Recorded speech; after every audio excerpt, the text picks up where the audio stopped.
അങ്ങനെ cell death സംഭവിക്കുമ്പോഴത്തേക്ക് ഈ intracellular proteins എന്താണ് പറയേണ്ടത്, ഈ മയോഗ്ലോബിൻ അല്ലെങ്കിൽ ട്രോപ്പോണിൻ, CKMB പോലുള്ള സംഭവങ്ങളെല്ലാം കൂടെ ബ്ലഡിലോട്ട് റിലീസ് ആവും. അപ്പോൾ സിമ്പിളായിട്ട് ഇങ്ങനെ മനസ്സിലാക്കാം, ഹാർട്ട് അറ്റാക്ക് സംഭവിച്ചാൽ, മയോകാർഡിൽ സെൽ ഡെത്ത് സംഭവിച്ചാൽ അതിനുള്ളിൽ ഉള്ള ഈ സംഭവങ്ങളൊക്കെ ബ്ലഡിലോട്ട് സെക്രീറ്റ് ചെയ്യപ്പെടും. അങ്ങനെ ഇതിൻ്റെ ലെവൽ എലിവേറ്റ് ചെയ്താൽ നമുക്ക് മനസ്സിലാക്കാം അവിടെ ഹാർട്ട് അറ്റാക്ക് സംഭവിച്ചിട്ടുണ്ടെന്ന്. അതിൽ തന്നെ മയോകാർഡിയത്തിൻ്റെ മാത്രം ഭാഗമായിട്ടുള്ളത് അല്ലെങ്കിൽ മറ്റൊരു സ്ഥലത്ത് കാണാൻ സാധിക്കാത്തതാണ് ട്രോപ്പയും ട്രോപ്റ്റിയും, ട്രോപ്പോണിൻ ഐയും ട്രോപ്പോണിൻ ടിയും എന്ന് പറയുന്നത്. അതുകൊണ്ടാണ് അതിനെ കാർഡിയക് സ്പെസിഫിക് ആയിട്ട് നമ്മൾ കൺസിഡർ ചെയ്യുന്നത്. അതിലും ബെസ്റ്റ് ഏതാണെന്ന് എടുത്ത് ചോദിച്ചാൽ അത് ട്രോപ്പോണിൻ ഐ ആണെന്ന് പറയേണ്ടി വരും. ഒരു ചെറിയ പൊടിക്ക് രണ്ടും ഓക്കെ ആയിട്ടാണ് കൺസിഡർ ചെയ്യുന്നത്. ട്രോപ്പൈ ആണെങ്കിലും ട്രോപ്റ്റി ആണെങ്കിലും നമുക്ക് കൺഫേം ചെയ്യാൻ വേണ്ടി യൂസ് ചെയ്യാം. ചെറിയൊരു കൺഫ്യൂഷൻ എന്തുകൊണ്ടുണ്ടാക്കുന്നു എന്ന് ചോദിച്ചാൽ, റീനൽ ഫെയിലിയർ, പ്രത്യേകിച്ച് CKD ഉള്ള patient, chronic renal failure, chronic kidney disease ഉള്ള പേഷ്യൻസിൽ ക്ലിയറൻസ് പ്രോപ്പർ അല്ലാതെ വരുമ്പോഴത്തേക്ക് ഈ പറഞ്ഞ ട്രോപ്പോണിൻ ടി എലിവേറ്റ് ചെയ്ത് നിൽക്കാൻ സാധ്യതയുണ്ട്.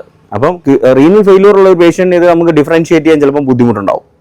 ആ ഒരു എന്താ പറയുക മൈനസ് പോയിൻ്റ് എന്തിനുള്ളൂ, ട്രോപ്പോണിൻ ടിക്കുള്ളൂ. അല്ലാതെ കമ്പയർ ചെയ്യുമ്പോൾ ഇവർ രണ്ടുപേരും ഓക്കെയാണ്. ഓക്കെ, അതുകൊണ്ടാണ് കോമൺ ആയിട്ട് ഞാൻ ട്രോപ്പോണിൻ എന്നുള്ള വാക്ക് ഉപയോഗിച്ചത്.